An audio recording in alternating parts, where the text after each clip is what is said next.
All right, my name is Chris Berra, and our group is called Grid.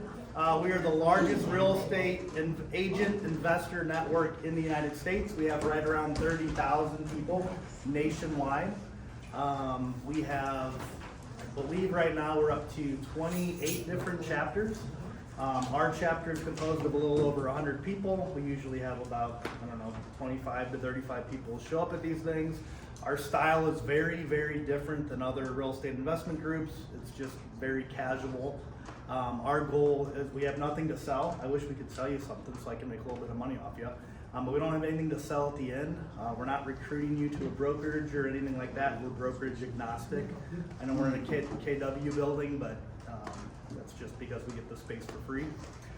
So we're gonna start off by going around the room, and I wanna know kind of, like you've been here before, I wanna know kind of what you've learned, something you've taken into, put into action, maybe something that you tried and didn't work out, and you wanna maybe get some coaching on it, or anything like that, and then just a win that you had recently, no matter how small it is. And it doesn't have to be real estate, really. So just in general, something Yeah, that just I tried in general, yeah. Okay. I'm Matt Cresco. I'm a newbie investor. Just up here. You can only be new for so long though. Right. And you've been doing it for how long? I've been doing it for full time since July. So remember, whatever comes out of your mouth goes into other people's ears. So I would just say, I'm a real estate investor. I wouldn't say newbie at all. Okay. Well, I'm just saying, I'm just trying to be like You're not new. one day. You're not new. So You've been around. I have. Okay, so I'm a real estate investor. Veteran.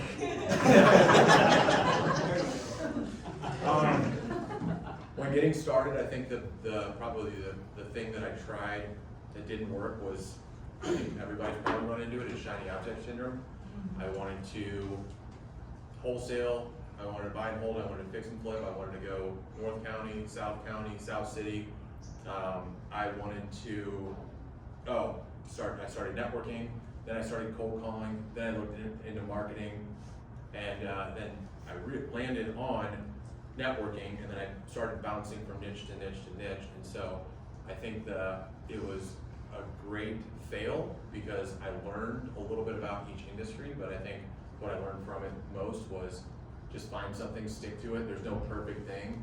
There's no one thing that's going to trump everything for years to come. It's consistency in one area is probably the biggest. Yeah, right. Yeah, when you do everything, you do nothing, right? Exactly. Yeah. So what's your focus now? Wholesale? Just wholesaling. Yeah. So when I jumped into it, I got out of my recruiting company, and I was like, this will be great. So I'll sell my recruiting company, make money from that, and I'll just kill it in real estate right off the bat. Obviously, the killing in real estate didn't happen right off the bat. The company went south, so I went about 6 months without a paycheck. So right now, it's just wholesale and stack cash. Amen. Did I miss something? Anything else? Only you know your story. No, I think it's yeah. All right, I'm Dave Spignall, I'm a realtor. I also work for a company called TrueHold, which does residential sale leasebacks. You want to fail? Is that what? Sure, I'll do. I'd like a win. A win? Your wins. Yeah. A win is I see failure every day. Tuesday. I sold my house, and I am looking forward to buying my first 2-family and starting my investment portfolio. So it's a win. Okay. Congratulations. What area?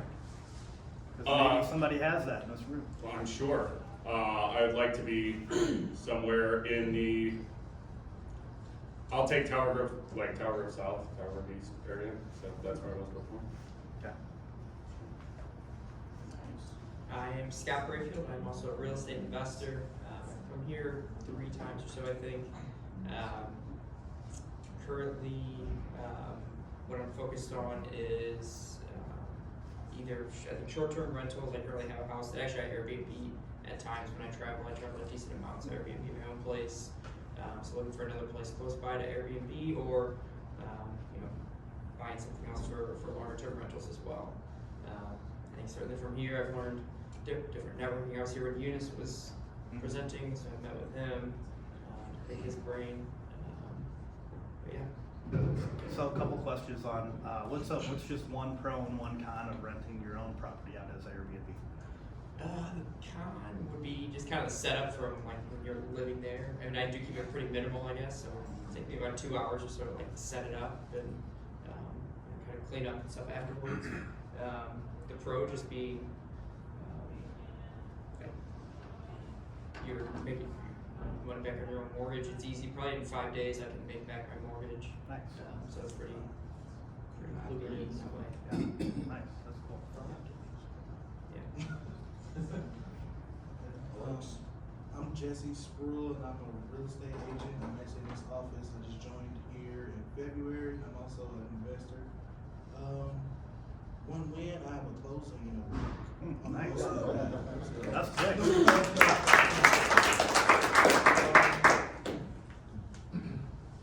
I'll give one pro about this group. My first day I came here, I came to this event. I networked with some people. It was pretty good for me. Just seeing new people, new faces, new place. So. Nice, okay. Glad to hear, Jesse. I'm Jen Kutch. I've been investing for about 4 years, full-time for about 2. It's just me and my husband who do it, and we've done fix and flips and rentals. And we've tried to get into the wholesaling, and since about October, we've been pretty consistent with our marketing, and we're actually starting to get some leads, and things are coming, you know, to fruition with that. But now I'm looking for buyers.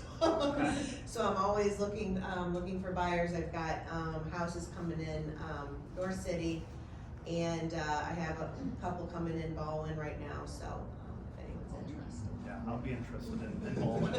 And you have a rental portfolio also? Yes, we have 9. We cut that back, and we're building it back up. So we have 4 right now. Single family? Yes. Yep. Nice, thanks. My name, Montreal. I'm a real estate investor, and I'm doing fix and flips right now. And the only win that I have today is I'm getting 1% better every day. There you go. Let's go. Yeah, that's it. I'm keeping it short and sweet. I ain't here to waste no time. Sorry about this, Jen. Hey, everybody, I'm Rich. That's my name, I'm not bragging. But anyway, no, my name's Rich Groves. Real estate investor in the St. Louis area, 10 years now. And I actually run 2 real estate investing meetup groups. Not here to try to steal anybody.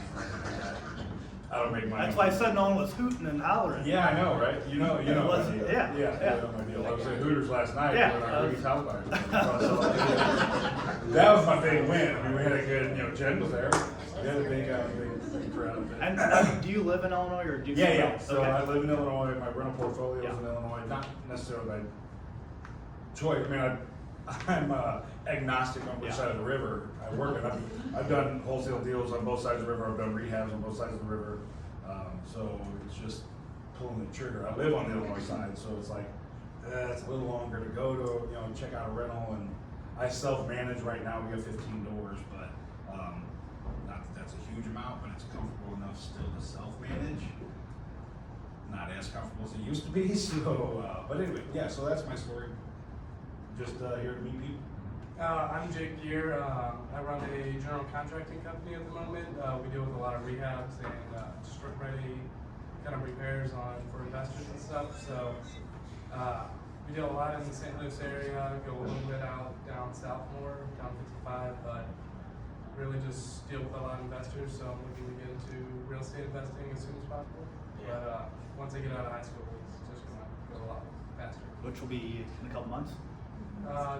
1 month probably. Still in high school. That's amazing. Not bad. Pass Fail. or words fail. Yeah. I don't know if you fail in high school ever. Not yet. Not yet. Not a big no.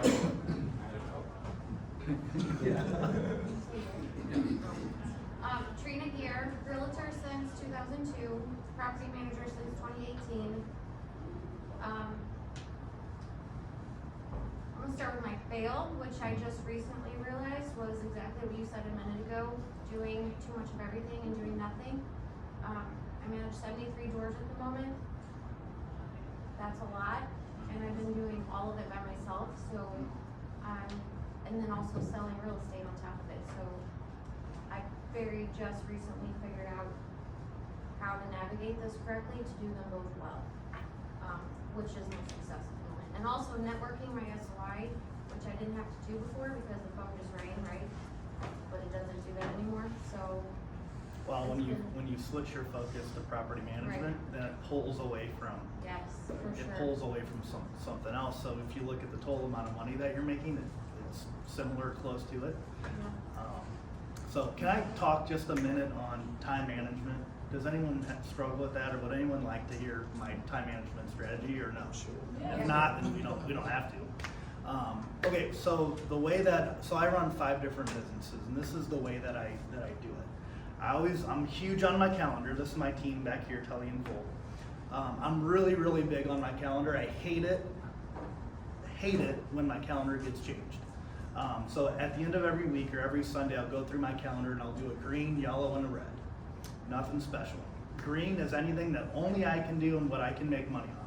Property management, maybe I'm the only one that can go to the networking event, right? Because I'm the only one that can give this presentation, right? I'm not the only one that can send out the emails and do everything else. So that's all leveraged out. So look at my calendar. What can only I do, right? What takes my skill set that I can do, nobody else can do it. And I'm not talking about things that you think you can do that nobody else can do, right? Like go to the gym. Nobody can go to the gym for me, unfortunately. So I'll mark that all green. Then I'll go through my calendar, I'll mark yellow. Anything yellow is anything that I can delegate to anybody else, right? And then I'll figure out what does that pay per hour and how much do I make per hour, and if it's below a certain amount, then I'll delegate that out. Anything red, that's getting into I'm gonna start a property management company tomorrow. And now I'm like over here trying to pick up pennies and it's red. I shouldn't be doing that. No one on my team should be doing that. So red, anything that I've done, I'll completely eliminate on my calendar and I won't do it. It just won't be done. That's kind of how I run my time management calendar. But red is like, not that I should be doing, but no one on my team should even be doing it. Nobody at all. Like if Bryson calls me and he says, hey, I have a hot lead on a Hilton hotel that's closing down on downtown. Do you want to look at it? No, I don't do hotel rehabs, right? So it's a no. But most people say, yeah, sure, like we'll look at that. Let's meet tomorrow. And then you're looking at it, you're analyzing it, and you're trying to find funds for it. And that's a red thing, right? I could pick up 2 wholesale deals, and so you're just wasting time on different things, right? So when you're doing your green activities and your yellow activities, figure out, and Tellee and I were talking about this earlier today, anything that you're gonna do more than once, anything at all in your life, figure out how you can automate it. Like right now with technology, everything can be automated. Everything can be automated. So, I don't know, that's just a time management, No, I appreciate it. So, I usually make the most amount of money when I'm working the least. I struggle with that greatly because my owners are so used to calling my cell phone, calling me, texting me, tenants call, text, 3 a.m., whatever, even if it's not an emergency, it's emergency to them. So Well, I've you been guys so probably have hands-on. a system that they put their maintenance request in, right? Yes, if they utilized it all the time, that'd be fantastic. So I'd say, great, Trina, please put that in the maintenance log, so you have to train them, Yeah, which is easier right? said than done sometimes, but, Well, systems only work if we use them. right, yeah. So we have to- It's hard to tell an 80-year-old to do that. It's I'm difficult to working tell on an it. 8-year-old to do that. Yeah. But I am working on it, I do agree, yes. But yeah, so I don't know, it's just like a time saver. Because the reason why we're all here is we want to be financially independent, right? So we use I call it FIRE, being financially independent, and then through real estate, RE. So financial independence through real estate. We all want to be on fire, right? And financial independence means that we want to get our time back, because to me personally, being rich means I can do what I want to do, when I want to do it, with who I want to do it with. Like to me, that's wealthy, not necessarily how much money I have in the bank. But So sorry, went off on a tangent, but No, I I like see that. that, I I see that a agree. lot. People Yeah. just keep adding different things, or they wanna do wholesale and flip it, Airbnb and all these different things. And they're like, I've been doing this for 6 months and I haven't done anything. What if you just made an hour of phone calls for wholesale for 6 months? It would be hard not to get a deal. One deal, you know, so. Trip and fall into some money. Like, yeah, you're just gonna, you're like accidentally gonna make some money. Yeah, so, anyway, I get, No, I appreciate it. I'm passionate about that because I see it so often, and it's like, just taking a look from the outside in, you know. Thank you. Yeah. My name's John O'Brien. I've been in law enforcement for about 10 years. I got my real estate license about 30 days ago. Nice. So I don't really have any big wins or losses to talk about. You That's get a a big real estate one. license. Congratulations. Just here to learn and Yeah, nice. Police officers do very well in this business. Very, very well. glad to hear it. Yeah. And teachers do really well in this business. Jeff, go ahead. I'm Margaret Marino, I'm a real estate agent here at KW. I'm here to learn. I've always wanted to get into real estate and my own rental property and everything. My dad, that's what he did his entire life and was very successful. I would say where I beat myself up a little bit is my fear has held me back tremendously. I've been wanting to come here and wanting to ask Chris Berra a bunch of questions, and I kept holding myself back. And my cousin got his license, and he's like, this is where we're going. So he was my extra push here, and my dear friend Michelle. So here I am. Awesome. I'm Michelle Lambert. I'm a loan officer with USA Mortgage and just kind of looking to get into some of this. Currently, my husband and I have a commercial property that's for sale, and as soon as it sells, we want to get some maybe duplexes or something like that with. Is the that an funds. Imperial? Mhm. Yeah. Yeah, it's been a process. Yeah. So once that sells, we want to use those funds immediately for an investment property. And you've been a loan officer how long? 11 years. 11 years, yeah. And you're one of the best in your Oh. branch. She is. Yeah, or if not the best, yeah. In the back? Oh, So we're just introducing ourselves, kind of a win, maybe a struggle you had if you need help with it, or? I'm Chad Bond. I'm a real estate agent, so I've been in the real estate now for like 4 or 5 years. So I don't really have any struggles as far as the investment side of things, but this is what I'm trying to learn, and that's the next step for me is in the next 6 months to get some rental properties. So I'm just here to learn. Where's Rob? You just come far from the link. Oh, okay. My name is BJ Hassenmiller. I am newish, I guess. I did a house hack about 2+ years ago. I sold that recently, made a decent profit on it. Now I'm just trying to figure out what to do. What was next. that profit after 2 years? 75 grand? Before taxes and all that. Yeah. So it was pretty good. And so it yeah. was a 4-family. It was a 4-family, 2-bed, 1-bath, St. Charles, that worked out pretty well. And yeah, now I'm just trying to figure out, don't really want to do the house hack thing. My fiance is very much against that. She kind of makes the rules. So yeah, I'm just trying to figure out what's next, and we're gonna meet some people. Biggest fail during that time was I didn't raise rents during the whole time I lived there. I should have, and just lived and learned, so. Jeffrey Merritt, I'm a realtor with Berkshire Hathaway there. I haven't been to this group before. I came because I have a couple, I do mostly residential real estate transactions, but I have a couple investors from California, and I have a property that the investor bought and was renovated nicely, but I haven't been able to sell it. So I think I miscalculated them. So, it's down by, it's in Tower Grove East, yeah. So anyway, I thought this one was fun. I'm Rob Joseph. I'm an appraiser and an agent here in St. Louis and at KW. Been an appraiser since like 1998. I'm looking to get some information on the group and kind of how it works and hear what's working right now. I want to use my experience as an appraiser to find some profitable properties and find some income producing ones to buy and hold, and also some small flips possibly to do as well. And you guys did one or two last year, right? I did 2 flips Yeah. 2 years ago. in South Okay. County, so. Yeah. Inherited a house from my mom and bought a house in the same subdivision and had 2 flips at one time kind of deal, so. You guys had fun with that? Kind of went in with both feet on it, and, you know, that was pretty, it was a big learning curve, you know, and I learned why I hadn't done that from. Yeah. Anyhow, so no, it was good, it was, you know, so I did definitely learn a lot, and, if anybody needs any help with running accounts or like operating income statements, rental income, kind of cash flow type of things, I could probably help you out with that, so. I'm John Madlinger. I basically just started in real estate investor. I say I've only been doing it full time for 2 months, maybe a month. But I did do my first deal last week. Well, last month I bought one, and I bought it on a subject to. Oh, cool. And so I only had like 20 grand cash out of pocket, and before I even had to make my first payment on her mortgage, I flipped it without even touching it. So,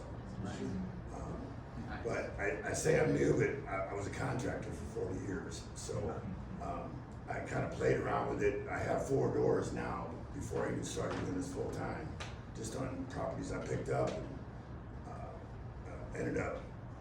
I was gonna flip them, and I renovated them and didn't sell them, and ended up putting a renter in there and keeping them. So that works out pretty well. So I hope to keep building my rental portfolio. How'd you find your sub two? Actually, it was a friend of a guy that used to work for me. It was his aunt, and he said she got in a car accident, broke her leg, and can't do steps anymore. So she had to sell her house and move into an apartment. I said, well, I'll buy her house, and we worked on it from there. Yeah. So, And she needed 20,000. Is that how you came up with that? yeah, she wanted. Well, she didn't. Her first on it wasn't. It was about 80-70% of ARV. So, I mean, I can do the work myself. So I thought, well, if nothing else, I'll just keep it. And that's really what I wanted to do, because of the financing on it, I didn't have to get financing. So I was going to keep it and just keep that mortgage going. But I got an offer I couldn't refuse. So cash is cash. Right. That's where I'm at. Hey everybody, my name's Trace Armstrong. I'm an aspiring real estate investor. Currently looking to purchase my next primary house here, probably in the fall of this year. My wife and I were kind of thinking about doing new construction. Just over the last 2 or 3 months, as I was kind of getting quotes, realized what we were wanting wasn't necessarily in alignment with what the prices we were getting. So kind of been on the new construction front. So should be seeking a new primary here in the fall, and then my mother will actually be moving into my current primary. So that's what led me to kind of foray into real estate investment. Recent win I've had, I got a promotion in my W-2 this week. So plan to use those funds to kind of accelerate, the anticipated investments. So now that I kind of got the numbers coming in, more outlined, I kind of know what I can do and not do as we move into 2020, latter half of 2023 and early 2024. Are you? I forget I asked this before. Are you military? I'm not. You're not. Do you qualify for FHA though? I have not used my FHA yet, so I could. Well, you can use it more than once, but I would try to, on your next home purchase, I would assume someone else's loan at a 2 or 3% interest rate. Yeah, that's definitely. Yeah. I thought he just looked like he was in the military. Yeah, he does. Yeah. And he's not doing better than he shows, if you want to know. And Cole and I are very glad. Cole's pushing it, so, yeah. Rhonda. What's the criteria to go to my I just want to know who you are, kind of when. My name's Rhonda. I'm KW leadership, part of the leadership team, been licensed for 21 years.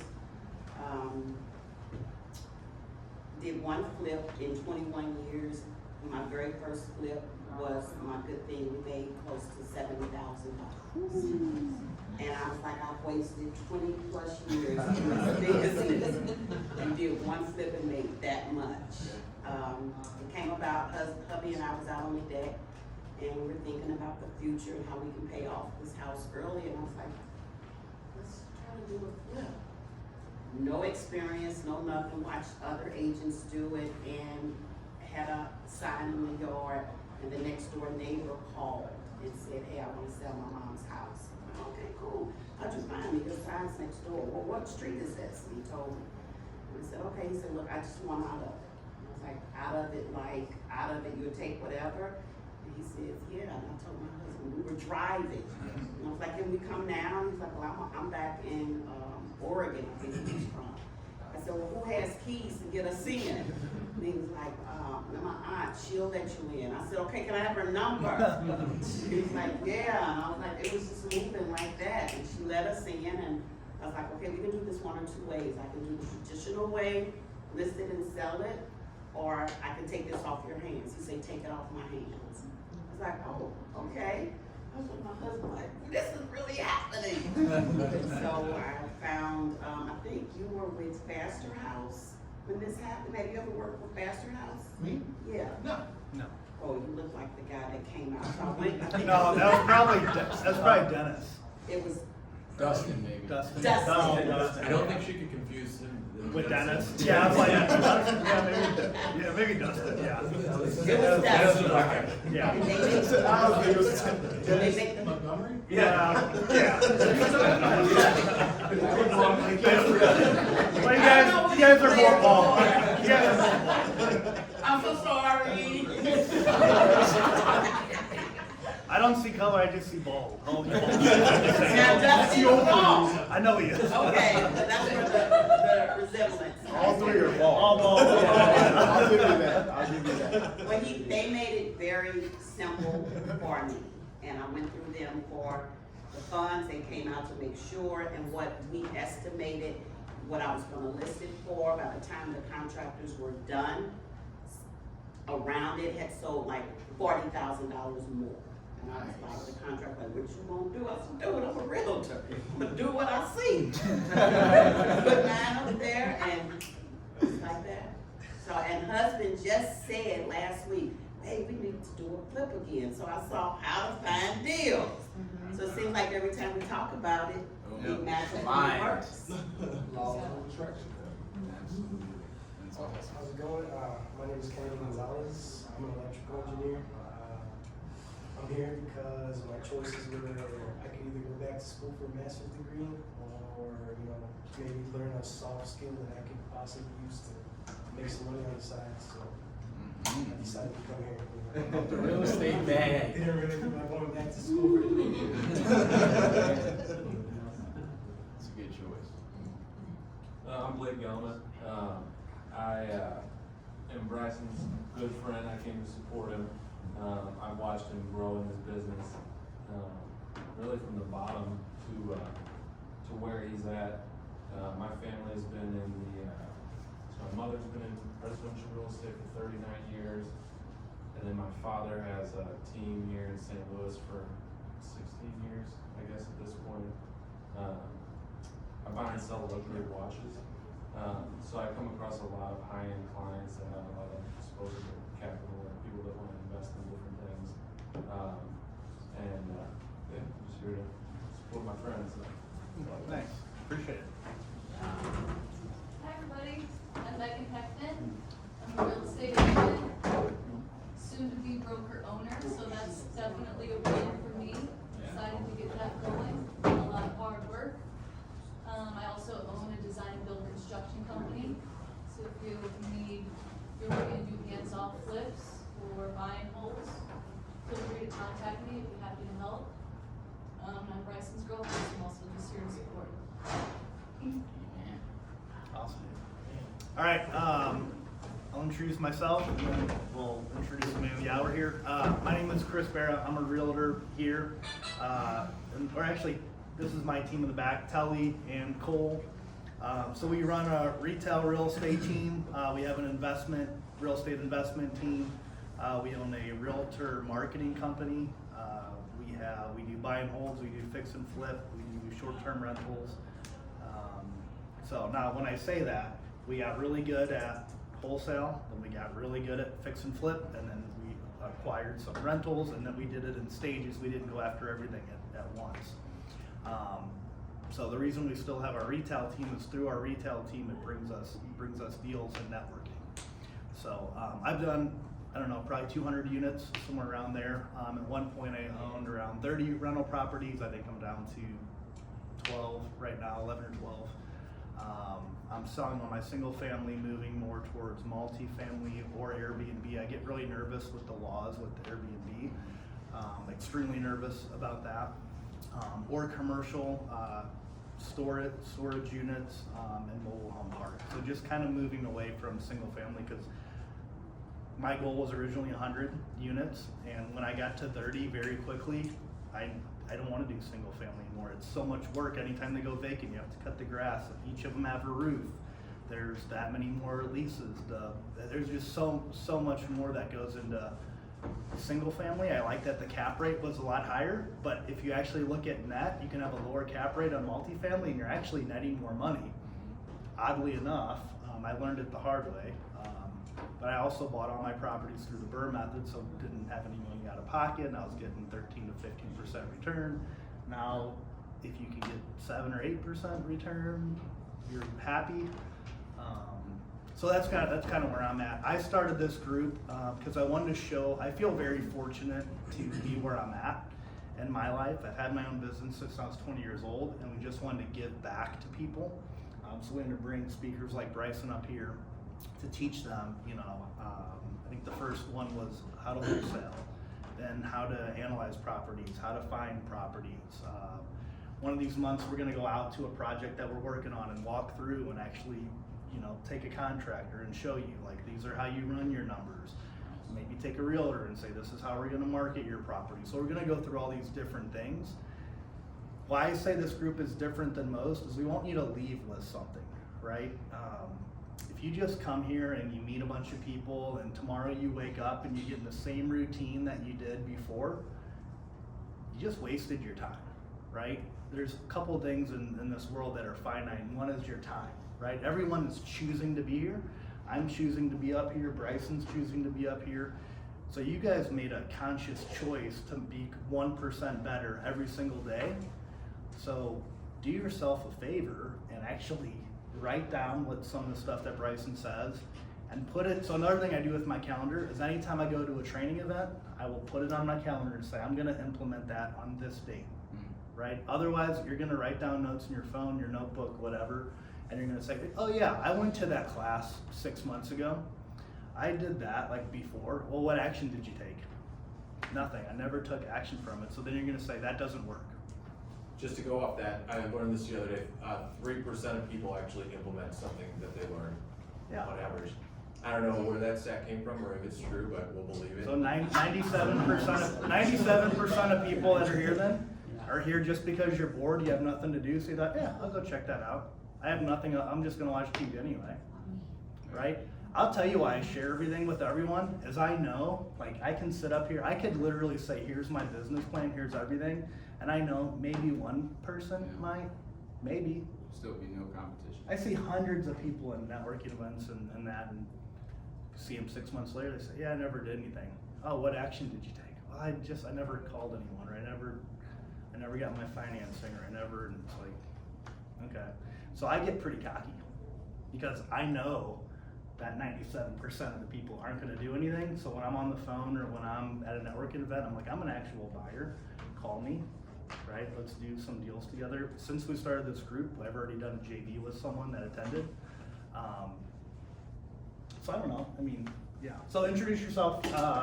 If you want to tell us, if you want to go back, 10 years and tell us that. I mean, I don't know how much you want to explain to everyone.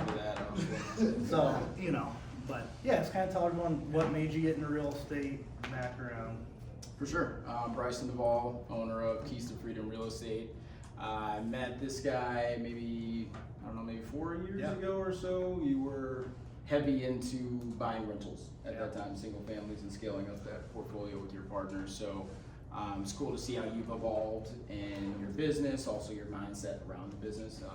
And anybody who's had that experience, it's always cool to see that evolution. And I'm just grateful to be here. My team and I, we're wholesale first, so we're direct to seller acquisition company. We do deals with agents, other wholesalers. You know, agents will bring us a deal. Sometimes we'll buy that deal, flip the deal, or, you know, buy and hold that deal, or we'll get it under contract and double close on it and really wholesale the deal.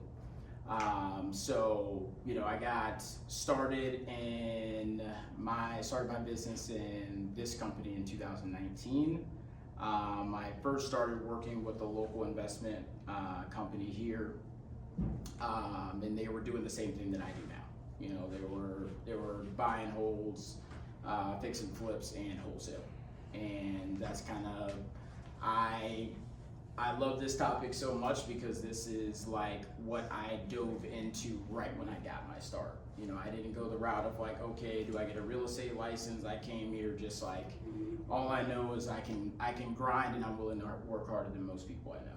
You know, so I was like, cool. They told me to hit the phones. Here's a list. Call the whole list. Set appointments. Do that. So, you know, I'm decently good at you know, communicating with people, and I was, you know, I didn't have much to lose when I got started. So it was either figure out real estate or guess try to climb my way in, you know, in a corporate ladder that, you know, I wasn't interested in climbing. So nor was I getting paid or really had a very marketable background, I guess you could say, to climb that ladder.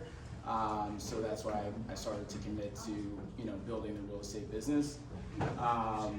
So yeah, I mean, right now I have a small team. I have a marketing, I outsource a lot of my marketing, where we hired virtual assistants to do our cold calling and send text messages to sellers.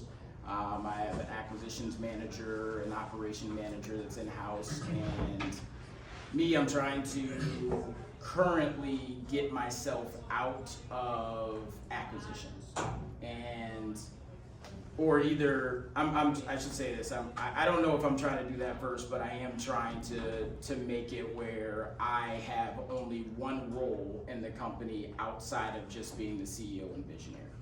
You know, because right now my hands in a few different pots, and as you said, in time management, that can be very difficult. You know, so in that process, and I love, and it's hard for me to even. I think that's kind of what's delaying that process, because I love acquisitions, you know, so I don't really like dispositions. I don't really like marketing and selling deals once we have them under contracts, but I love the game of the follow-up and providing solutions, you know, being creative on the front end with that person, directly with the person, the owner of the property. So what's wrong with you staying in the position that you love and just leveraging everything else out? Yeah, I mean, I do have an acquisitions manager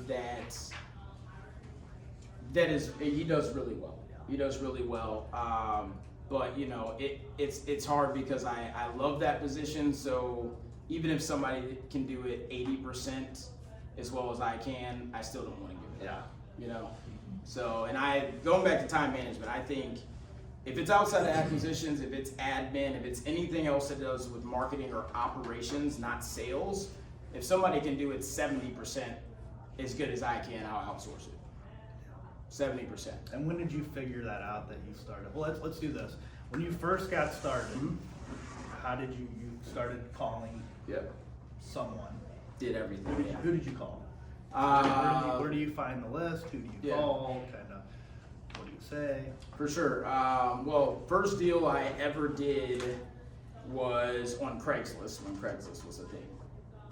It was like phasing out of not being a thing. I think at that time, it was a thing for me. I mean, I had no marketing budget. I think since it's not a thing, it is a thing. Maybe. Because if someone puts something on Craigslist, like they're out of options. Like, Then I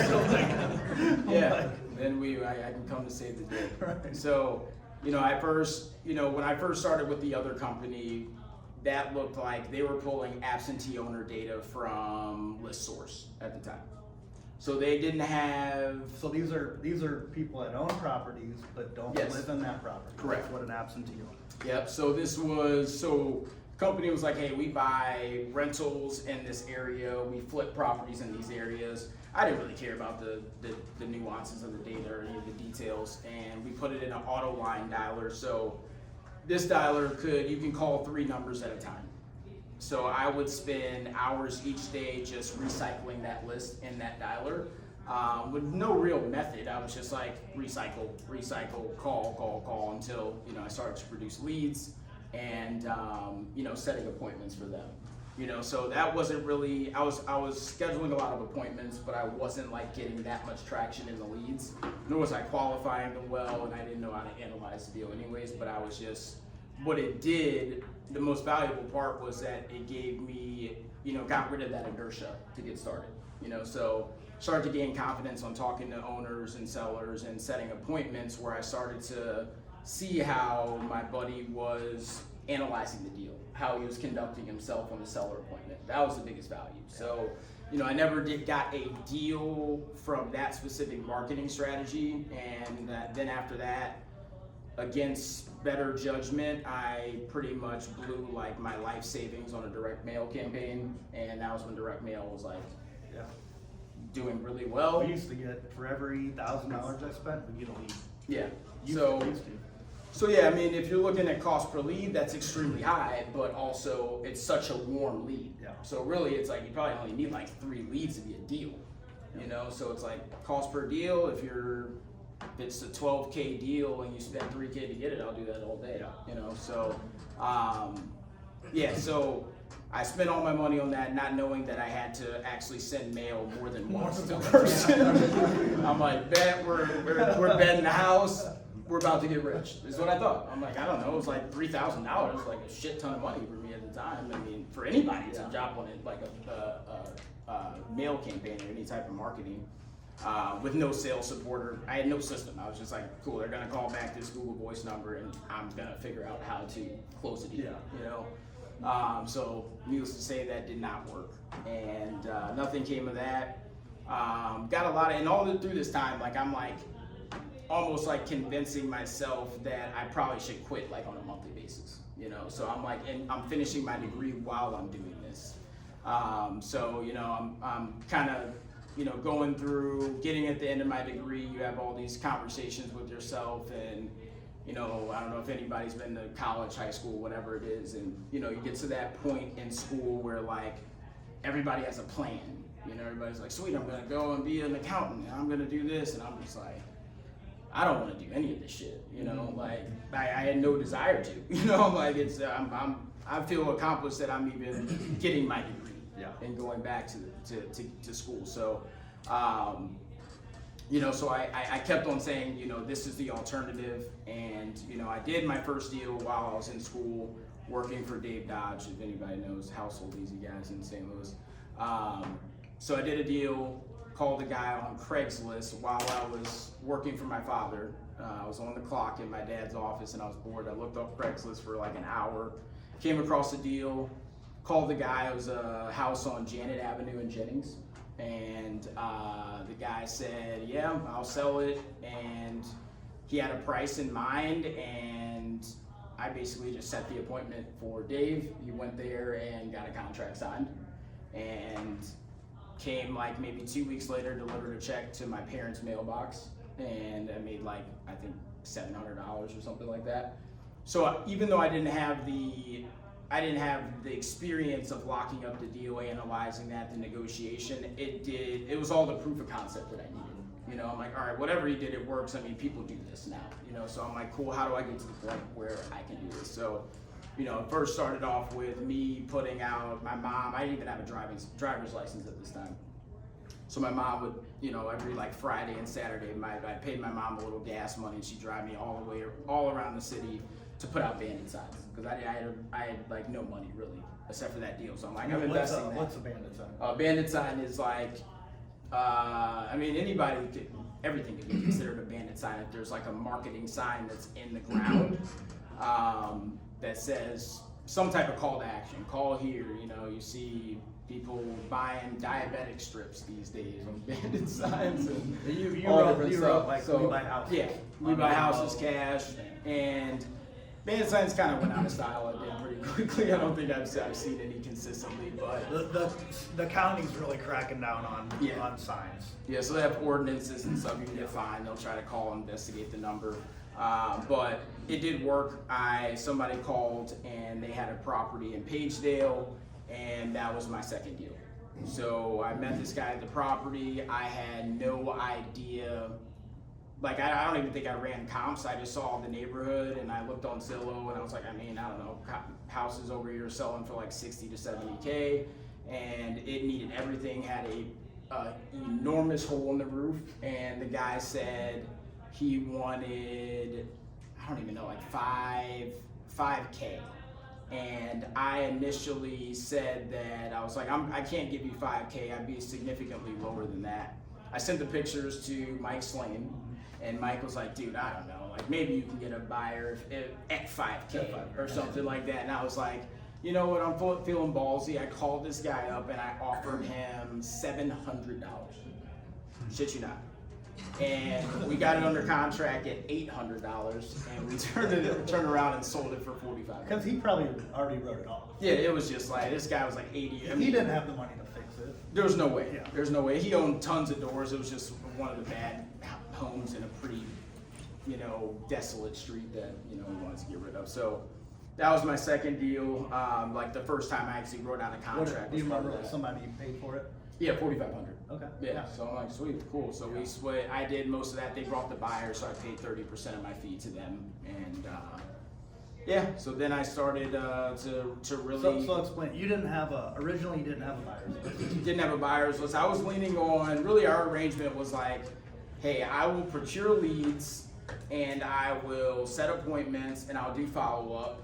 And their value was analyzing the deal, repair budgets, helping in the negotiation to make an offer, also, facilitating the transaction coordination, as well as bringing that end buyer. So we really had like a joint venture agreement at 70-30 on basically everything, unless I did depending on our roles in the situation. And that works. That's huge because you were able to take action. You probably had a lot more confidence having David and Mike. Absolutely. I leverage all their confidence every single time. Thousands of homes. Absolutely. Yeah. So who really cares about all the realtors? Like we always talk about, what's your split? What's your split at this place? What's your split at that place? You made $3,000. Yeah. I mean, who cares what the split was? If he didn't have that partner, he wouldn't have made anything. Absolutely. So, I mean, keep that in mind, like joint ventures when you first start, or even if you don't start out, I mean, I still do joint ventures. Like, anyway, like with my team, I say anytime anyone brings anything to me, the first thing that I'm thinking about is how do I make money off this? I don't care if you have a wholesale and I'm like, oh, I know someone I can charge $1,000 more. And as long as it makes sense, I don't care how much money anyone makes off me. I don't think most investors do. Most don't, yeah. If it works for me. Yeah, absolutely. So that started to that was huge in like year one, where I just got a ton of confidence. I was like, okay, started to stack some money and start to run things on my own. And by this time, year one, So now bandit signs. Still cold calling. Still cold calling, and then how many calls do you think you're making a day? Like 5 or 6? I mean, it got to the point where I eventually graduated college, got a job. So I stayed at that job for 1 year, and in that span of a year, I was probably cold calling every single day for 3 hours, and working a W-2. Obviously, 3 hours, like I was every single day. Didn't have many other responsibilities, but yeah, but still, so that was just my, I'd stay at the office I was working on. Everybody left early, and I would just get a coffee and just cold call until it got dark outside, pretty much. And I was able to get to the point. Really, I was just only cold call. I was text messaging and cold call. Yeah. And my lead source at that time was driving for dollars. Okay. So did you use Deal Machine? I use Deal Machine. Okay. So Deal Machine is an app where you can drive in your car. It can track your routes as you're driving, and you can it's like a map, and you can see your car on it, and you can see little dots that are property addresses, parcels, and you can click on the dot and say add to my leads, essentially. So then you can pretty much customize a list as you're driving through a neighborhood. So at that time, we eventually saw how hot Florissant got in 2021, but even in 2019, 2020, starting to get to that peak in that market, I would say. I just went where I knew the buyers were. So I'm like, at that time, we remember how everybody. Yeah, you have a everybody. bunch of investors saying I'm buying in Florises, so you Yeah, get the Florises. and I didn't even like know them. Yeah. I didn't, you No, know what right. I mean? I just knew they did. Right. You know, I heard through Dave, I heard through other people, going to other meetups, people are like, oh, I buy rentals in Florissant. So I'm just kind of taking notes like, all these guys say Overland, all these guys say St. Anne, and I started to realize, okay, these are rental markets, and Because basically the way to make money is by solving a problem for somebody. Absolutely. Right? Like I want to buy something, I don't have anything to buy. Yeah. You're filling that gap. Absolutely, and I think it is, you know, on the psychology of like wholesaling or being direct to seller is it shoots to realize the value in being, because I'll be honest, you know, I have received tons of shade from agents, you know, that are like, oh, he's a wholesaler, or wholesaling is this, wholesaling is that, with such negative connotation, and it's bullshit. You know what I mean? There's terrible agents, there's terrible wholesalers, there's terrible contractors. Doesn't matter what but I feel like there was this narrative that was boxing in the wholesaler, you know, and I started to really take that personally, you know. I mean, it fueled me in the right direction, but I'm like, you know, and I realize sometimes it's just because of ignorance. People like see like, oh, I heard about a wholesaler making $30,000 on old lady Sue's property. She was taken advantage of, even though she's competent adult to make a decision. Does to sell anyone ever property. talk about how much money that investors lose? Yeah. Not often. Absolutely. And it's like, you know, it got to the point like now, you know, it's people see, you know, because I have gotten into situations where a buyer was not comfortable paying a fee that I wanted, right? But they agreed to pay that price. Right. But now that they see it as a fee, it's a problem, right? And I'm like, dude, that's great. Everybody's valuable. You know what I mean? In our space, in our ecosystem, the contractor's valuable. The cash buyer who's actually doing the rehab and improving the neighborhood, absolutely essential, valuable in our supply chain and our ecosystem. But at the same time, it's like a wholesaler like me and my company, it's like we spend tens of thousands of dollars on marketing to get that one situation for The $20,000, $10,000 Yeah. isn't your net. Exactly. Exactly. You You have to pay a team, we have to do yeah, everything. yeah. Right. So, you know, and I started to realize, and my whole point of saying that is not just, well, one thing is to open people's mind around all things that are valuable in real estate, and really understanding that everybody plays their role in providing a solution, you know, to our community, really, you know. So I really started to realize that the biggest value, I believe, is just being direct to seller. You know, we're talking about marketing and prospecting and all that. It doesn't matter if you are strictly a residential agent, just having the ability to generate direct to seller leads is what's valuable. You know, the exit strategy, if you're direct to seller, then you have the flexibility on the exit strategy. Am I an agent? Can I list this property? Is their goal to maximize is the property nice and their goal is to maximize price? Sweet, I'm a residential agent, that's what I do. You know, is their goal to walk away from the property without doing any repairs and they're distressed financially, or they don't have time to wait on the market to respond to marketing or anything like that? Cool, I know Bryson, how can we wholesale the property? You know, or how can I get something under contract and help out my buddy who flips properties in this neighborhood? You know, so it really gives you the flexibility by being able to be direct to seller and track down owners. So I want to go back to one Yeah. thing. I want to talk about deal machine, not necessarily deal Yeah. machine itself, but I want to talk about driving for dollars. Who has driven for dollars before? Who has an example of a house that they purchased, or what are you looking for? I'm a bad person to ask, very minimally. Like I did it for a while and That's fine. didn't follow it. Does anyone do driving for dollars at a high level? I mean, depends what time of year it is, right? If it's winter time, you're looking for snow that hasn't been shoveled for a few days. You can also. That's my house. Yeah. But then, you know, in the spring, you know, especially in the spring, we're getting to that time of year now where you see high grass. It may not be driving for dollars worthy yet because people haven't, you know, gotten their lawnmower, you know, tuned up or whatever yet. But once we get into late spring and summer, you got high grass, you know, trash cans that are on the curb for 3 or 4 days, mail stacked up. What about trash cans that aren't on the curb? Oh, yeah. Go true. down the street, Yeah. every trash can is on the curb except for one. Right. If you can find a municipality's trash day, Yeah. That's this huge. is gold. Oh, Seriously, yeah. it makes it so much easier where you're just like, dude, who doesn't put out their trash? Everybody else does, especially if it's a decent neighborhood. Exactly. You know, it's Right. like nobody's missing their trash day. They just don't in nice neighborhoods. You know, so it's like probably vacant. You know, but really in driving for dollars, it doesn't matter what time of year you're looking for signs of neglect. You know, are the windows busted? Is the paint peeling? And I mean, when it's a long time since I looked at our KPIs on, and we don't do it on the highest level as we did, but there was a time where our KPI was like a contract per 100 prospects, not leads, 100 prospects. Because you're hand picking. Because you're hand picking.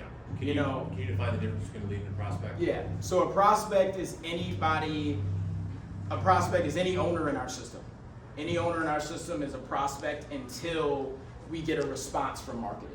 So a response could either be, obviously it's a wrong number, it could be they're not interested, it's a lead, hot, cold, warm, however you run, you know, your sales process. But really everything's a prospect until they say, yes, I am interested in selling my property. That's a lead. So if we're looking at industry averages in like the wholesaling space, we're looking at 50 leads per contract. Not closed deal, but at least a contract signed by a seller. And that's usually for like, I'd say just cold calling is probably in that 70 range. You cold call a bunch of people, 70 leads to a contract. Obviously the variable is your sales skills. You know what I mean? So it's just, those are just averages. But if you can think about, if we right now in our bulk cold calling campaigns, we're at 1% of our dials are actually a lead. 1%. And I mean, we got between the team, they're calling 20,000, 40,000 numbers a day. You know, so only 1% of those are actually leads. It's a very cold strategy. I mean, it's hard to get above that, especially with all the wrong numbers, to do DNCs and stuff that are scrubbed from that list. But to take that into consideration of how hard it is to actually get 50 leads, if you can just get 100 prospects, it's like ridiculous. You know, ridiculous ROI on your marketing, and it's, you know, maybe $49 for the app. So,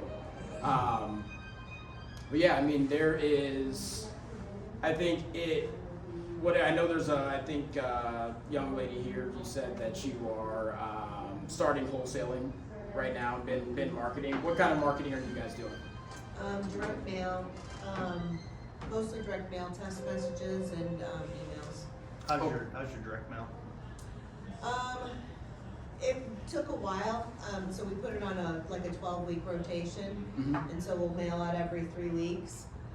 So it took a while, but we're starting to actually get some traction and get, you know, quite a few calls coming in. Nice.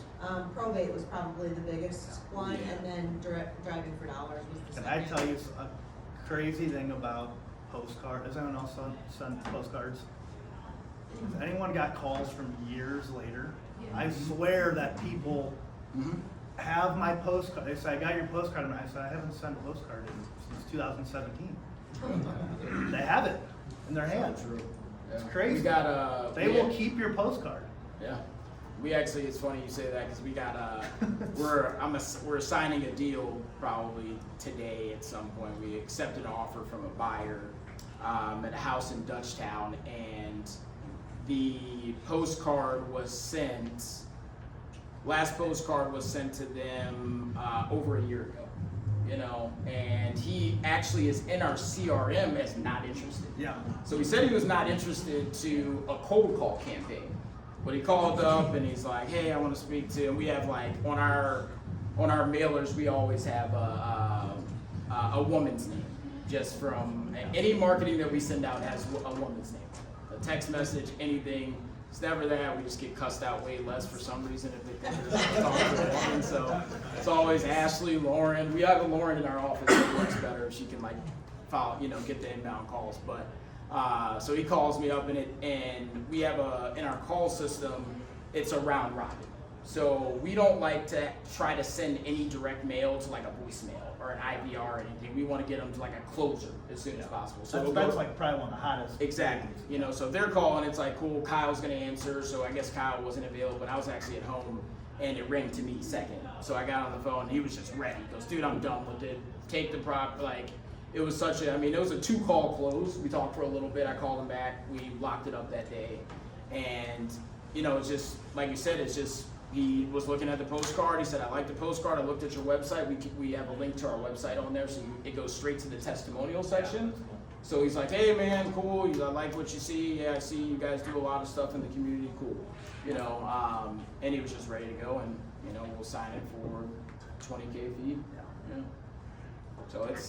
So but I'm glad, I was gonna ask because one of the biggest things that I've learned about marketing is that there's some pretty high level operators, even in our market, any market, that do well, but when it comes to marketing and like, few people really have a marketing process and a sales process. You know, even the ones that, the top realtors probably in our market, those are the ones that have a sales process and a team. You know, a lot of people can hustle, and I get that. I was in that phase where I can just like, I'm just gonna make a whole bunch of calls. But until you have an actual And then somebody calls you back and you have no idea who they are, Right. you don't know, and you don't know what KPIs are. Absolutely. So I think the biggest thing is trying to develop the simplest system possible. Like for us, our marketing is cheapest to expensive. You know, so we go either, we're getting back to text messaging. It used to be text message first. So we would blast out a text message. Obviously, in our system, we can see all of our landlines, all of our mobile, it's all of our data's together. So we export the mobile numbers. This is when we don't have a response on the record. So maybe there's 5 numbers on a single owner's profile, on their owner record, and you know, we don't have insight on the numbers, so maybe 3 of them are mobile numbers. We send those to text message just to get a quick response. So we'll try to eat out all the wrong numbers on that text message blast, and then retarget the ones that didn't answer or that we didn't contact in the cold calling campaign. Because there's so many numbers in the cold calling campaign. Exactly. So as you go through the marketing funnel, there's less people. And it's filtering out leads, wrong numbers, not interested, and then really the people who make it to the expensive channels is we don't have a response for that. You know, so now. Can you talk on one thing too? So if someone says, yeah, I'll sell it for $1 million, right? How much time are you spending with that person? Or are you just looking for people that are like ready to go? You're looking for the gold, or are you like gonna, yeah, okay, $1 million, you know? Yeah, there is. I mean, is it just to move on, next one, like you're finding who's ready. Yeah, even when people, and we do this in our sales training, it's like we use a lot of the go for no. You know, so some people, a lot of times, especially people that are experienced investors, they say, make me an offer. You know, like our automatic rebuttal is like, oh, it sounds like you're not interested in selling the property, until they correct us. You know, so like, because if they are, they'll say, oh no, I am, and they'll explain why they said that. You know, so we always default towards that because we wanted to say, cool, do you want to waste our time and your time? We're putting the ball in their court by going for no.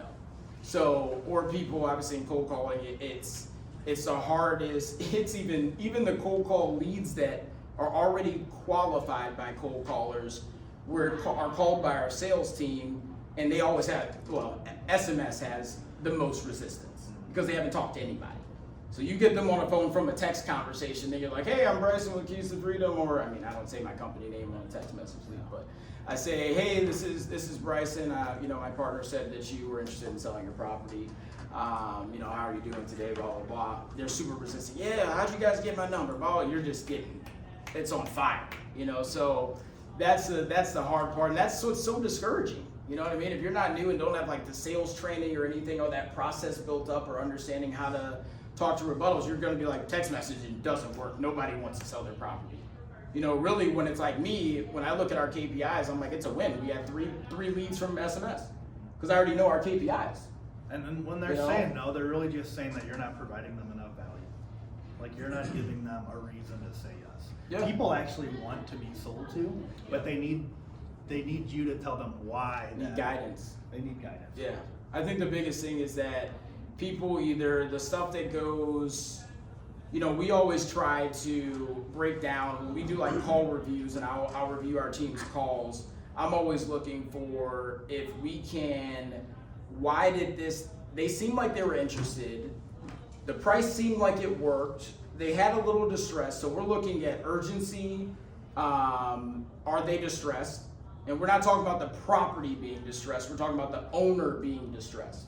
It doesn't matter, you can wholesale I can wholesale a brand new rehabbed house in Ladue if the owner is distressed, not the property. If somebody's distressed enough, they start to make decisions and they're open to solutions that are against the norm sometimes, depending on how urgent that solution needs to be provided. So I'm always looking for those things: urgency, distress, and does the price work? Or even like their asking price, is it even doable, or is there any way we could, are we even in the ballpark? That's what I want to know.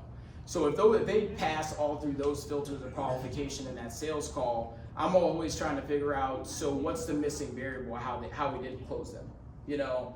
And I found, you know, it's usually like people are, for one, a seller or any lead, it doesn't matter, whoever you're pitching in any industry, their job is to withhold information. That's their role in the negotiation. So they're not gonna say all the things, oh, you're in real estate, you know the condition of the property. Like, no, I don't, actually.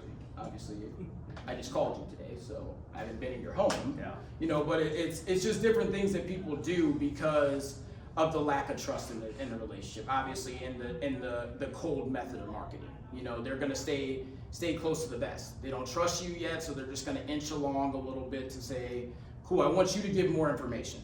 You make me the offer with limited information. So we try to weed those people out, like, hey, you know, and we call it tactical empathy. That's what we call it.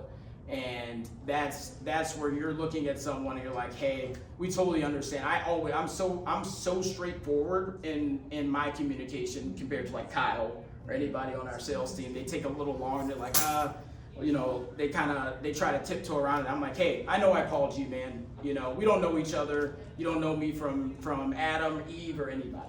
I get that. You know, I just need to, if you are interested in selling your property, I would just need to ask you a few questions.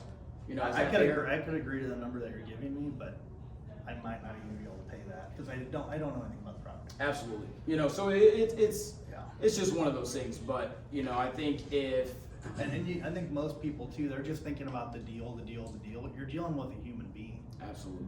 Right? Like, these are people on the other end of that text message. When you were on your way here, imagine your phone ringing and an insurance agent just calling you, wanting to give you a quote. Yeah. Nobody was expecting that, right? They just call you and they're like, hey, this is Brad with State Farm, and you know, when's the last time you had a quote on your auto? You're like, what? You're just like, you're kind of like thrown off, right? So these people, like, you're in real estate mode. You're like hammering the phones, you're ready, you got all your notes, you got your desk set up. They're just like in the doctor's office picking up their phone like, how sell my house? Yeah. Like, they are not thinking about, they didn't wake up and say, oh, I really wish I could sell my house today. Even though that they have a stack full of bills that aren't paid, they're gonna lose their car, they got kids in college, they have, you know, and you said something earlier, but a lot of people ask, like, why would someone sell their house for 50-60% of ARV? It's because they could take that money and save a lot of other things, or they're gonna lose so much more. Yep. Like, absolutely. That's kind of what I was getting at the distress level. It's about, I know I don't have to be ashamed or be, you know, shy about the value that I bring if we are wholesaling. And you're getting it most likely because it needs repairs. Absolutely. You know, we're providing speed and convenience in exchange for equity. As simple as that. You know, so, you know, they can sell it with their owner. They just have to fix. Absolutely. Fix these things, and we'll get you. Yeah. Yeah. Does anybody have any questions about, like, you know, marketing methods, sources, anything like that? One thing before Ron, explain the difference between marketing and prospecting. Yeah. So prospecting is when I'm actually sending out the text messages. I'm just weeding through a list to see if anybody's interested. And we go back to text messaging, Me, I'm trying to get the quickest response possible in scheduling a call. You know, I do understand some people, they respond to text message, but they wouldn't have responded to cold calling. That's why we run through that list, because some people just don't. They're like, who's this number calling? But it's so easy to respond to Or text they're message. getting you, they're getting me, Exactly. they're getting you, they're getting. So we get that. We'll still, you know, some people just take a little bit of nurturing over text message, or like firing back text, like as if they like want to text you, and you're like, okay, well, guess we'll text, you know. But we don't. I try to get people on the phone and actually hear their voice and be able to like communicate a tone as soon as possible. So you know, when we're calling through that, until we get a response that somebody's interested or not interested, or that number's wrong, that's prospecting. You know, calling someone and saying, hey, are you interested in selling your property? That's prospecting. So you're taking a direct action towards someone versus marketing where you're doing a radio commercial. For sure. And you're just, whoever's listening, like Facebook ad, whoever's looking at this, that's a marketing base, right? It's probably gonna cost a lot more money. Yeah. Like Google SEO. I mean, you're gonna spend, if you wanna get leads, you're probably 10 to 15,000. If anyone's curious. Yeah. 10 to 15,000 will get you some leads coming in. Yeah, I wouldn't start any Google ads. If you're gonna spend $500, $1,000, forget about it. a month, $5K a month. Yeah. But if you're spending $1,000, yeah, just give me 1,000. You're better off. You're better off. So yeah, I mean, and it all depends. Like, you know, people always ask me, you know, well, I have, you know, this amount of money to invest in my business, and a lot of people, because they have money, I feel like they reach success slower because they want to avoid the cold calling. But the cold calling gets you the sales skills. It doesn't matter, like, you know, You I can pay could someone else yeah, to do it if they're trained. Somebody could call, if you can't close, somebody will call off a website today and you still won't close them. So it doesn't matter. It could be a layup deal. You still will not set expectations the right way to actually get them to sign a contract. It does not matter.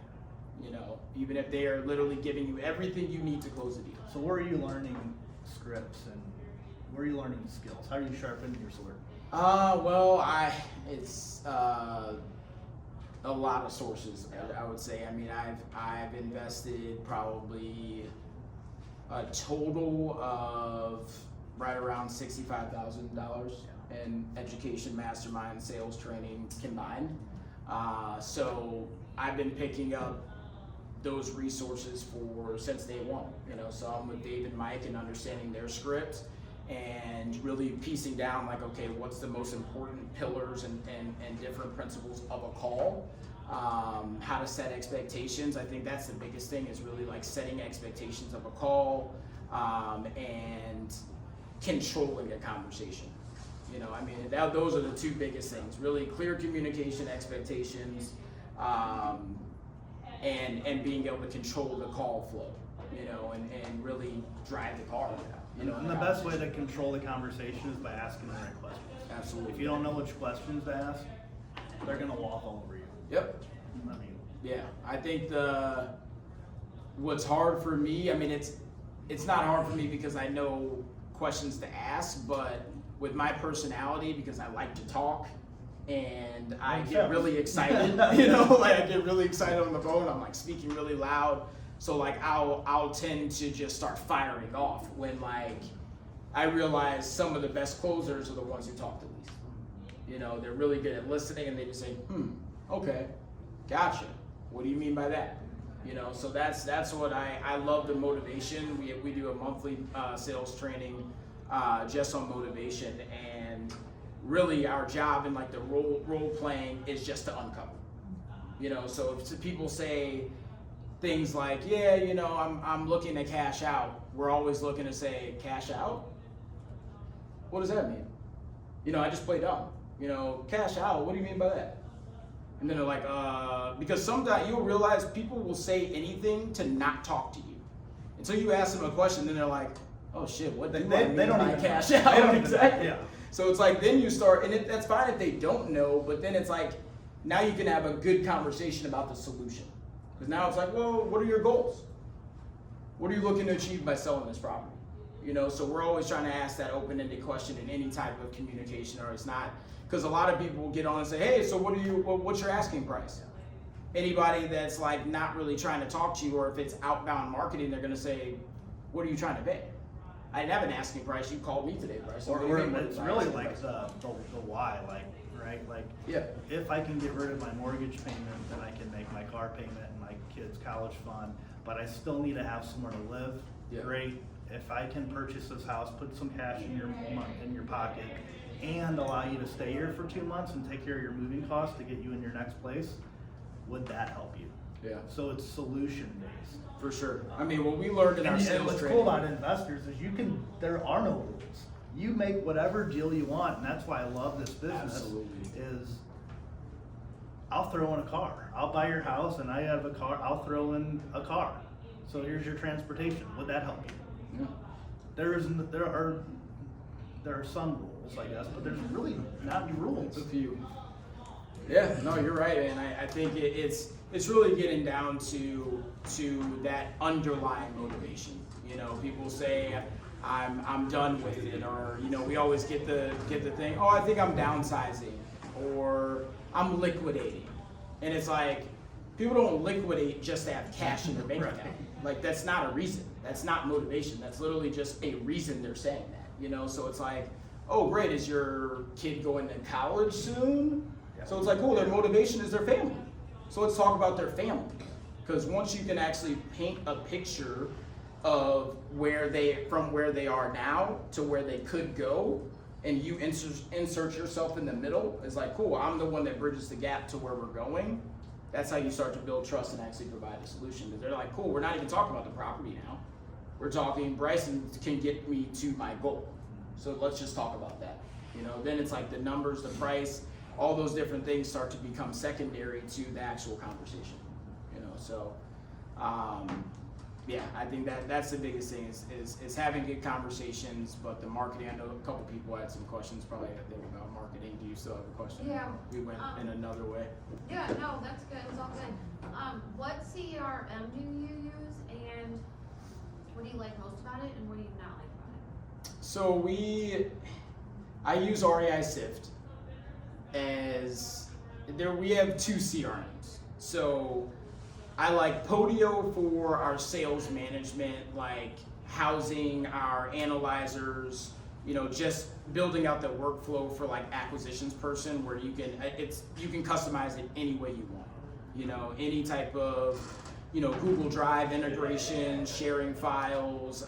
You could, you know, integrate an email service. You could send emails from there. I like that about Podio, but REI Sift is our data and marketing management platform. So I love this because this is strictly owner and property information.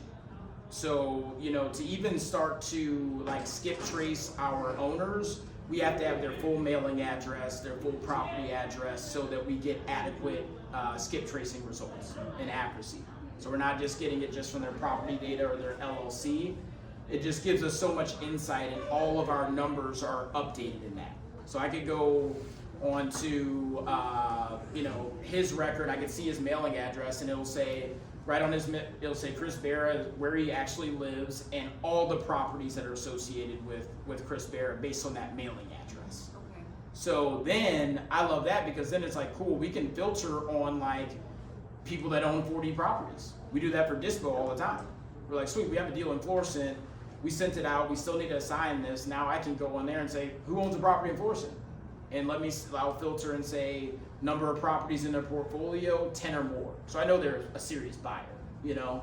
Then I can call through their list, and chances are, and that's what's beautiful about this system, because all those people that we were marketing to, I said in cold calling, SMS, and direct mail, the best thing, the most valuable thing in our system is a correct number, not leads.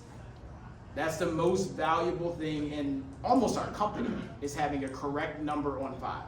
Because a correct number, whether they're interested today, doesn't matter. We could call on their other properties because we know their contact information. So the beautiful thing about the marketing, it flushes out that, updates all those phone numbers, and then you can use it to contact sellers and buyers. So that's what I love about RESifing. You can tag everything. So that's how we set up a flow with our filters to say all these properties have never been to cold calling. They're ready to go to cold calling. They have not been to any campaigns, and then we can start by cold call attempt 1, cold call attempt 2, cold call attempt 3, all in. So it's really just a workflow through our data. And then as we go through those attempts, all of our property statuses are updated, lead, not interested, our numbers are getting updated, correct number, wrong number, D and C, correct and D and C, do not call us D and C. So then we can just quickly filter out things and say, cool, maybe all these are on the D and C list, but they are probate leads, so let's send mail to them. So there's just such a high level of insight on there. It's beautiful. It is honestly like not the best for like lead management. That's why we still use Podio. I wish we could build it out how we could build out Podio, but we can't right now. So it's a lot. You can get stuck in the weeds on the data side. I nerd out about this stuff, but it's a lot, But I hope that answer. I know that's a lot of information, but it really, Podio is just one of those things. I would just start by getting a pre-built Podio. Now trying to figure out how you can like write code or Globee Flow or like next month, anything like that. We created a CRM. Boom. Oh, okay. Yeah. Of course you did. Facebook, Instagram, text message, email, Google My Business, TikTok, everything funnels into one central location. Well, I may need a free trial. It's gonna be awesome. Yeah. You can put your prop stream batch leads, you can put whatever you want is in the system already. Wow. He meant we may need a free trial. Yeah. Exactly. There will be. Code grid. Yeah. Does anybody else have Right a? Oh, there we go. What was the name of that app that you said you used that had pinpoints? Deal Machine. Deal Machine. Deal Machine, yeah. And he's local. David Lecco. Yeah, he's from St. Louis. Yeah, St. Louis guy. Both, I think they're VPs from Afton too. Megan, I think you had a question. I'm gonna ask this just because I feel like it should be touched on. I felt like a total energy shift in the room when both of you guys were like, $5,000 a month on marketing or forget about it. And I feel like, what would you say to the person who isn't either comfortable spending $5,000 a month on marketing or doesn't have $5,000 a month to spend on marketing to get the data to then get to the point to where you're cold calling and prospecting? That's a great question. I think. And to clarify, we're saying like if you want to autopilot, kind of, if you want to just if you want to skip the line, radio or like be on Google, like you're gonna have to spend some money. Yeah. So if someone calls you and like if I call you and say, hey, give me $100 and I'll give you 10 wholesale leads, probably not. I mean, my lead cost was probably between $700 and $1,200 a lead, or a purchase. My acquisition, not a lead, but a purchase. So, yeah. Yeah, but yeah, I think it's that's kind of what I was getting at. It's like we're not trying to make it seem like that's like like a luxury thing or something, like where people are like, oh, not by any means. That was not a statement to discourage anyone. It's just to somebody that doesn't have it. That's kind of what my point was, that you start with the cheap methods. You start with the cold calling. I like cold calling over text. I mean, text messaging is quick. If you were to, when you first started and you were to find a deal right now, what would you do? No one would know now, but if you were to get back in the business today. Yeah, I mean, I say this, like, when I was doing a coaching program, I would say the same thing. Like, I could start the business over with $500 a month easily. I'd spend $50 probably with Deal Machine. I'd get Mojo Dialer, that's probably $99 still. You'd be driving for dollars. Driving for dollars. Yeah, I'd probably pay for Prop Stream just so I could get like some type of comp data. That's another $100. You can skip trace the numbers after you pull the leads. Absolutely. So those systems, it's like, cool, now I have a way to really niche down my prospects, and I have a way to call, skip trace them, find their data to contact information, and a way to call them, and even a way to follow. If you customize a Mojo, that was the first dialer that I ever used. I'm not sure how popular it is now, but you can create almost a CRM where like these people are in follow-up, these people are like make an offer, so really don't have to play around with the CRMs, like those questions, and that's why I hate to go in the weeds and stuff like REI SIF, because I know how my mind works when I like see value there. We talk about shiny object syndrome. I'm like, well, fuck. I mean, he uses REI SIF, so I got to use REI SIF, you know, because he has this success or has done that, and that's fine. That may be true, but we all have to realize like what's truest for us in our current state. And when you first start, it's going to be the easiest thing. Like literally picking up the phone, making calls, going on an appointment, Don't making an worry offer, about the other disposition. Absolutely. Figure out who has a wrong number, how you can track that, how do you set up a follow-up for somebody who's not interested, how do you track interested versus not interested, and you know how you're setting appointments, and really that's it.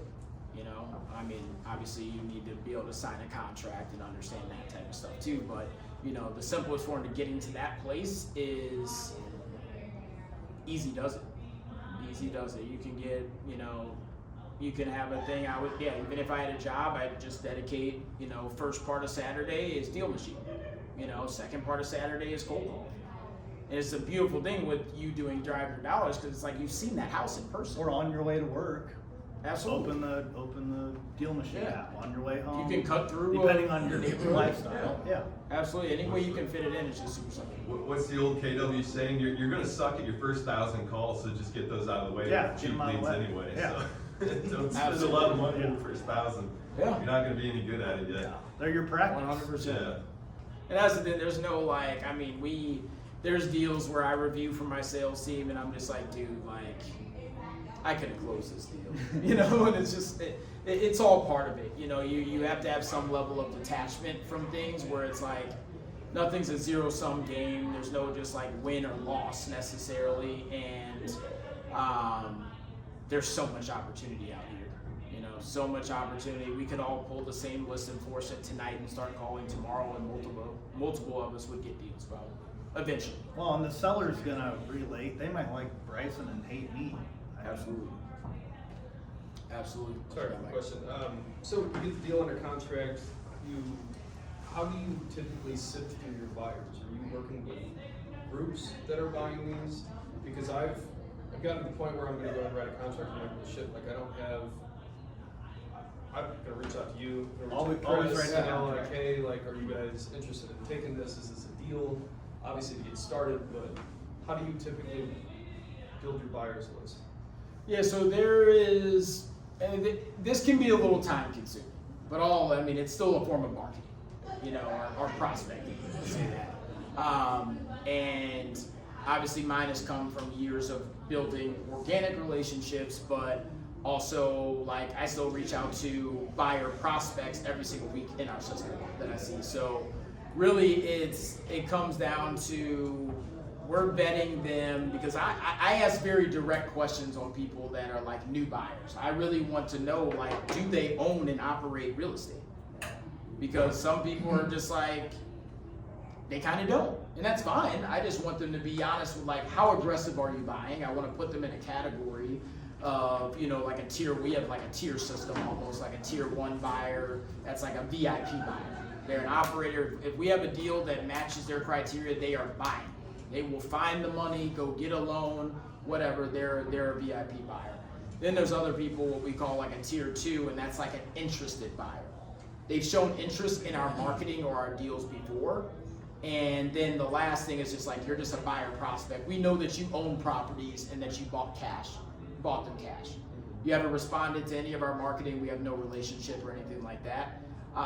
But really the biggest thing when you're at that stage is like, contract always first, like you said, get the contract. Yeah, get the contract. No matter what. You can always, if a deal is a deal, all you gotta do is talk to, that's how I was. That's how a lot of that's when you can always JV. You just call someone, you say, For sure. I don't have a buyer, but we'll joint venture on this. Right. Easiest way Give me something. Get involved with something else. Yeah, so I mean, that's not gonna solve your problem of like, okay, how do I get a buyer on my own though?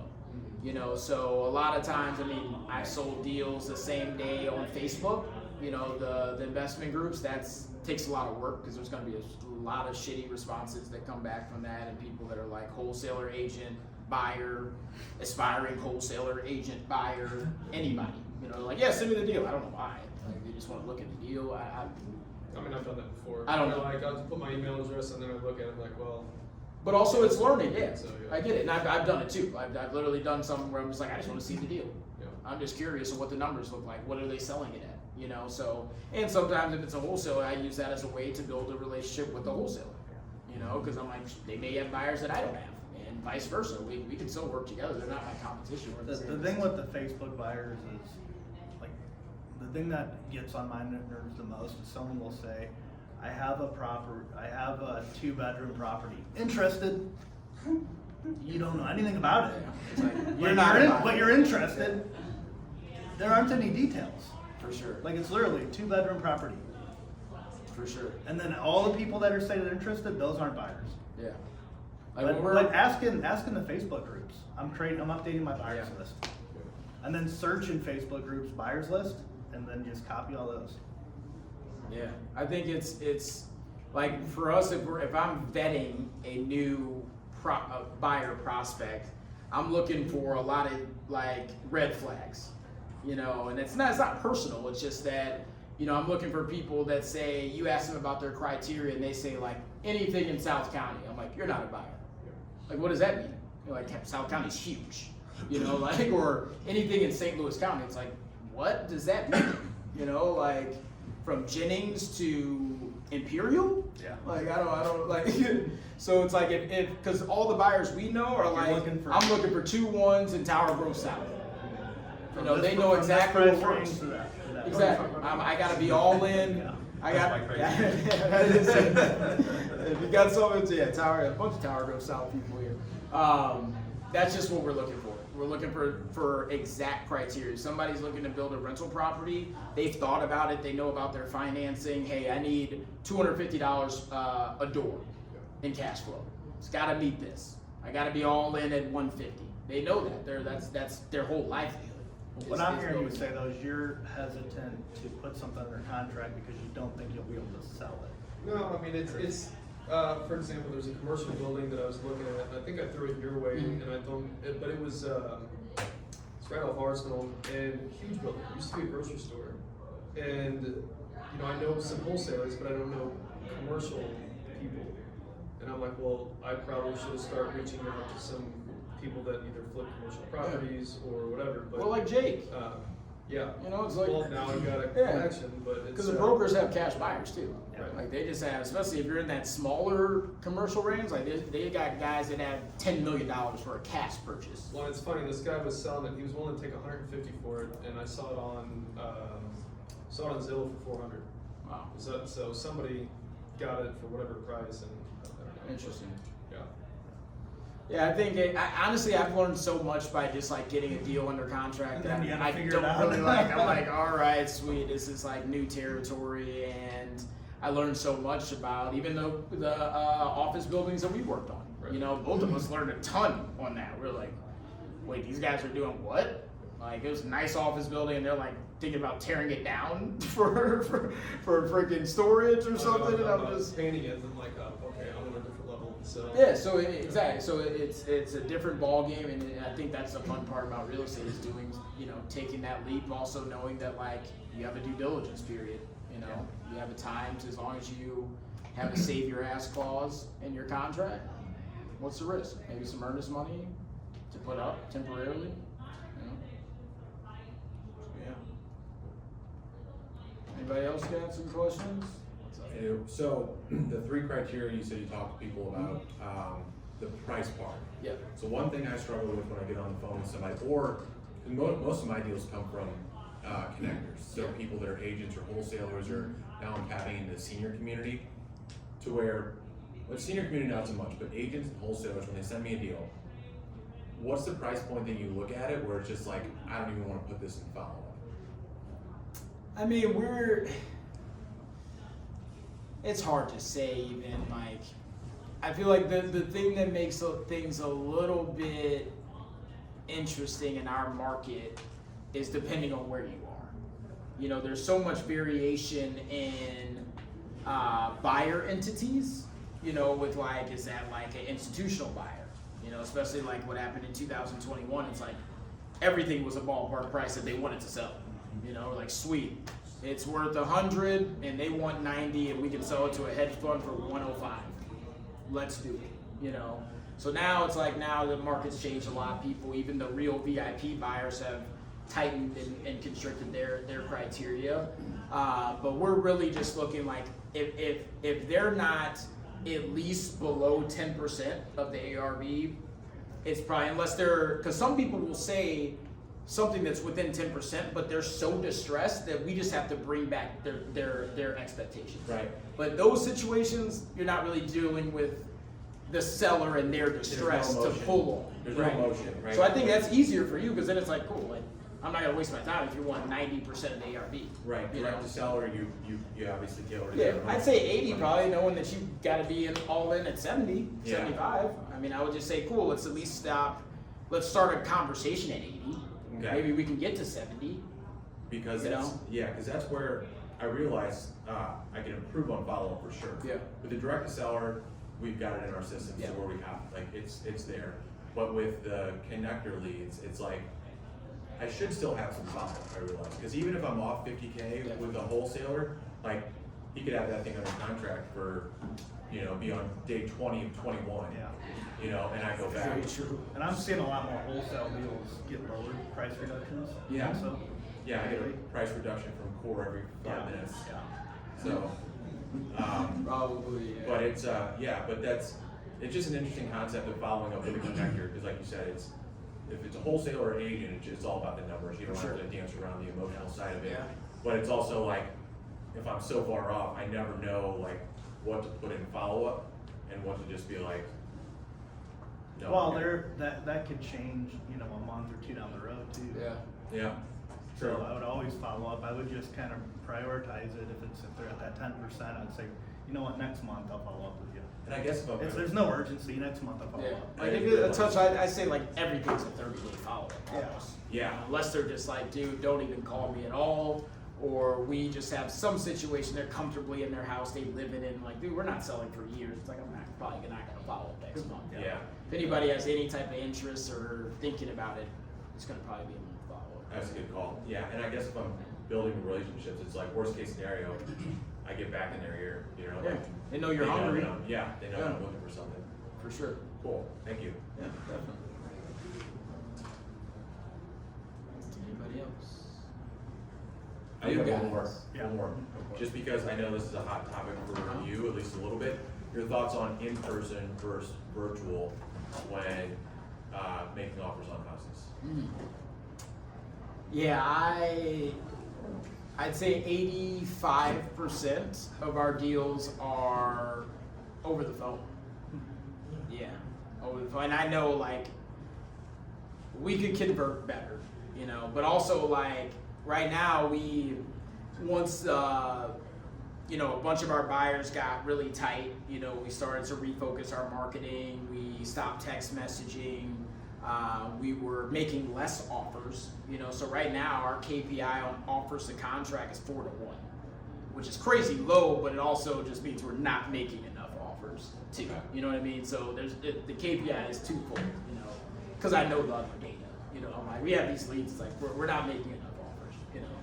But offers that we do, they're sticking. Well, in if that number was too high, then you're making too good of offers. Exactly, right. They're getting accepted to, yeah, right. So there's It's like two a ways to look at it. contractor that says I'm booked out 6 months. Well, your price is too low. Yeah. You need to raise your price. For sure. And our fallout rate is like,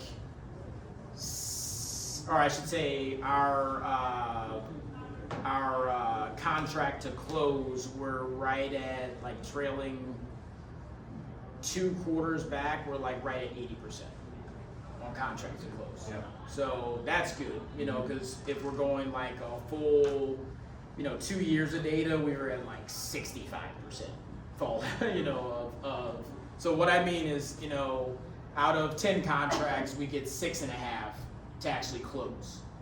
You know, so the other 3.5, they're falling out, you know, not always due to us, you know, sometimes title issues, sometimes it's our own underwriting, sometimes it's locking up deals too high, so, you know, a lot of it is our responsibility, only a few are really title issues for us at least.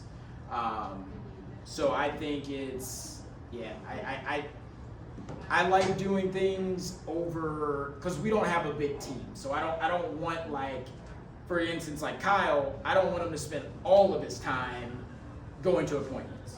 So we go to appointments. We're trying to audit this process, because we were really like, okay, we want to be somewhere in the ballpark first. We're at least speaking the same language as the seller. Also, we ask this question. We say, hey, if we come out to the property and we agree on price and terms, you know, what would be a reason why you wouldn't move forward with working with us? We would always ask that question. So, because I really want them to be like, I'm hoping they just won't lie to us there. And they're just like, oh, because like, I'll tell people like straight up, like, you know, we provide value to sellers, we help them make decisions, but we're not appraisers. You know, we're not gonna come out the property just to see the property.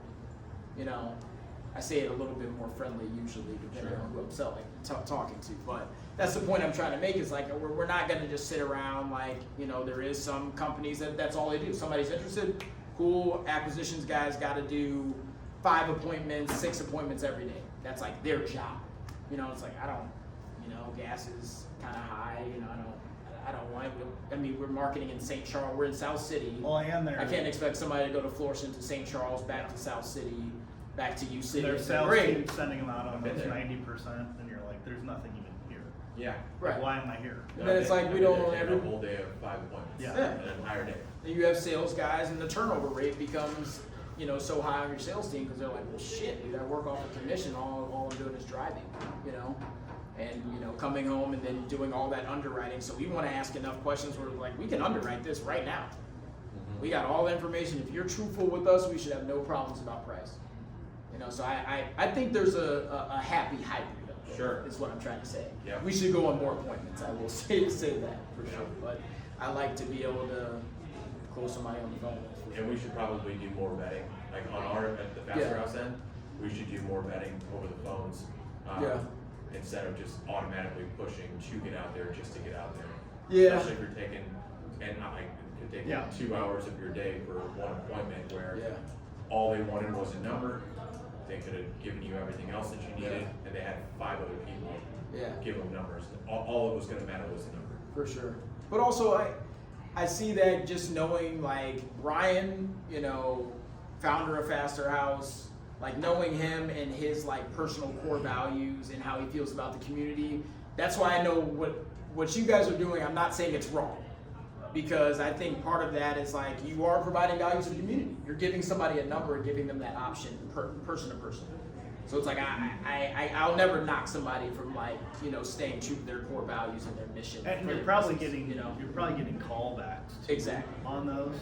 You know, after you're a building while. the brand every you time guys you go have there, for photos sure. and documents and everything, so when they call back and you're negotiating, you know, all that. Yeah, for But sure. I do want to wrap up. Well, we can talk after this for a little bit, but I want to wrap up because I want to be conscious of everyone's time.